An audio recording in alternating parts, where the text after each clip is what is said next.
If you're interested in partnering with Magical Storybook English Nanny Bedtime Stories or wanting to know more about sponsorship opportunities, then visit our website www.magical-storybook.com. You can also download free read-along books to accompany our fairy tales.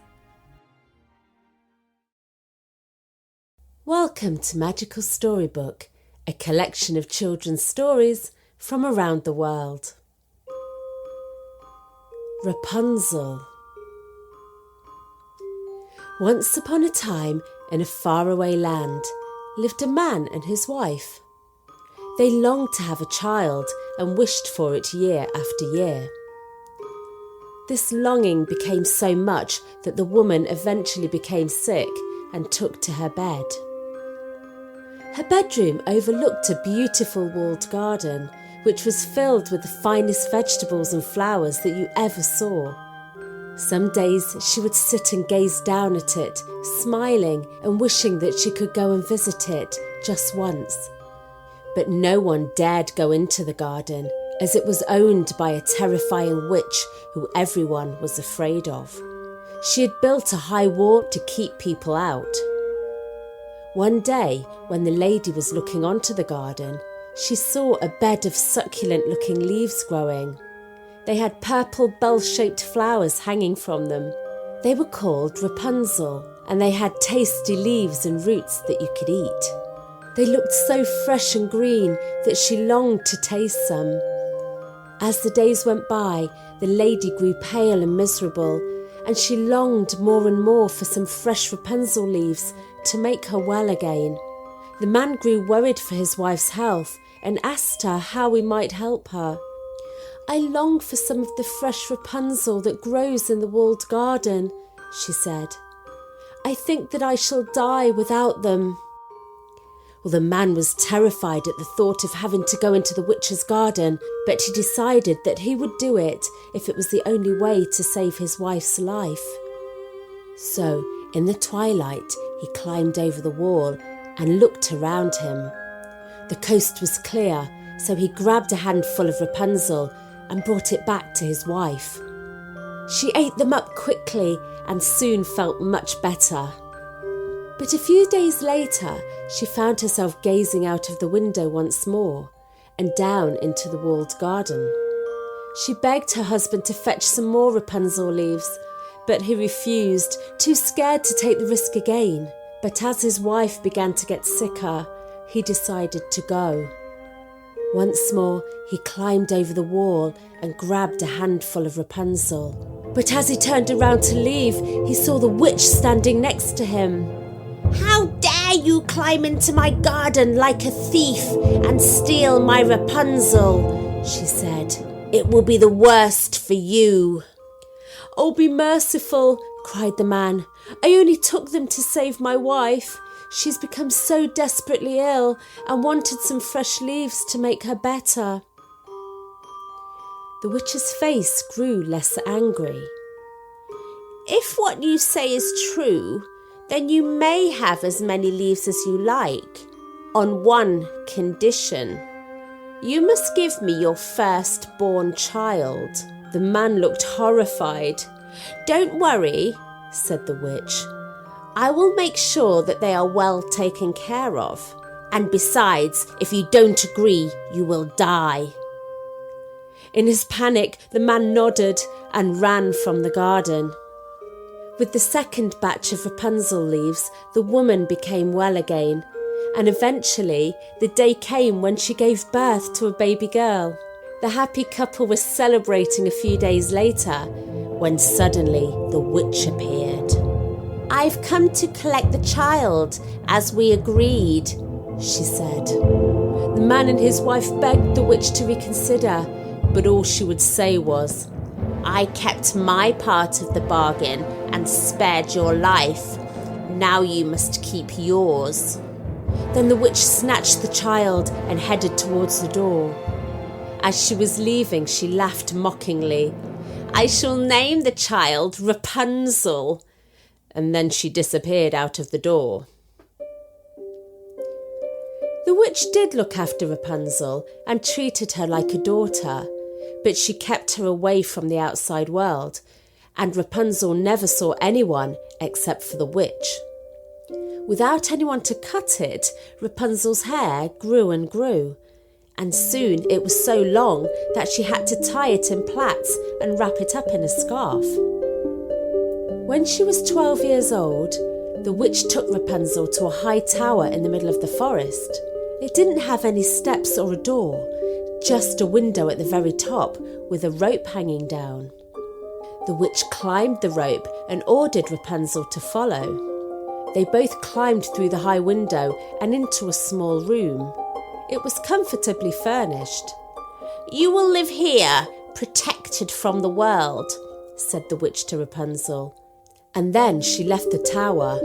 At the bottom, she shouted up to Rapunzel to untie the rope and drop it to the floor, which she did.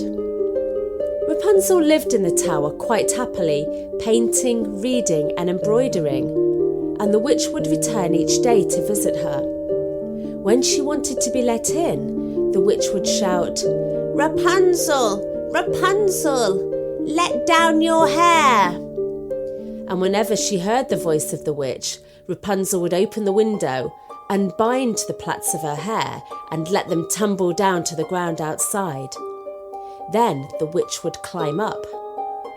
They lived this way for a few years, until one day the king's son was riding through the forest on his horse. He came across the tower and heard the most beautiful singing coming from within. He stood and listened, and then walked around the tower, hoping to find a doorway in, but there wasn't one. He stood at the bottom of the tower for hours, listening to the voice, before eventually riding home. But he couldn't forget the beautiful voice that he'd heard, so he returned each day and sat outside the tower, listening to the girl sing. One morning, while he was standing near the tower, he saw a figure moving through the trees. It was the witch. He quickly hid his horse and then watched her. He heard her call out, "Rapunzel, Rapunzel, let down your hair." Then he watched as the hair came tumbling down and the witch climbed up and clambered into the window. The prince was delighted to have discovered the secret of entering the tower, and the next day he went back. Disguising his voice, he cried, "Rapunzel, Rapunzel, let down your hair." Then down fell the plaits, and up he climbed.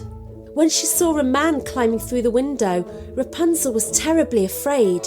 She had never seen a man before, but the prince spoke so kindly to her that she was soon no longer scared. He explained to Rapunzel that her voice had captured his heart and that he had waited to meet her for weeks. From then on, the prince visited Rapunzel every day. He would wait until the witch had gone and then climb the tower. Rapunzel and the prince would talk for hours, and soon they had fallen deeply in love. When the prince asked her to marry him, she said, "Yes, but how will I get out of the tower?" Then she remembered how she had got in. "Each time you come to visit me, bring a piece of silken rope," she said. "I will tie them together, and when it's long enough, I will climb down from this tower and we can run away." The prince agreed, and every evening he brought her some fine rope, which Rapunzel would sew together each morning before the witch arrived. The witch knew nothing of her plan until one day, when she was climbing Rapunzel's hair, she heard her yawn and casually say, "Oh, why do you climb so slowly when the prince climbs up so quickly?" Rapunzel put her hand over her mouth, horrified that she'd let her secret out. "What?" cried the witch. "You wicked child! I kept you safe from the outside world, and yet you've betrayed me." Then angrily, she grabbed a pair of scissors from her bag and cut off Rapunzel's beautiful hair. She then took Rapunzel from the tower and left her in a barren wasteland. The witch then returned to the tower, and tied Rapunzel's locks of hair to the window latch, and then she waited for the prince to arrive. That evening, she heard his voice shouting up at the window, "Rapunzel, Rapunzel, let down your hair." The witch threw down the plaits and waited for the prince to climb up. When he got to the top, he cried in terror as he came face to face with the witch. "Aha!" she cried. "Did you expect to see your darling Rapunzel? Well, she sits no longer in the tower, and no more will you hear her sing." Then she laughed out loud and pushed the prince from the tower. The prince survived the fall, but as he hit the ground, he fell onto some thorns, which scratched his eyes and blinded him. For years he wandered, unable to see through the forest, living on roots and berries and feeling sad for the loss of his Rapunzel. Whenever he came across another person or a village, he would ask whether anyone had seen her, but they all answered no. One day he staggered into a valley, and he heard a familiar voice singing. It was the most beautiful voice that he'd ever heard, and he recognised it immediately. "My Rapunzel!" he shouted, and followed the sound.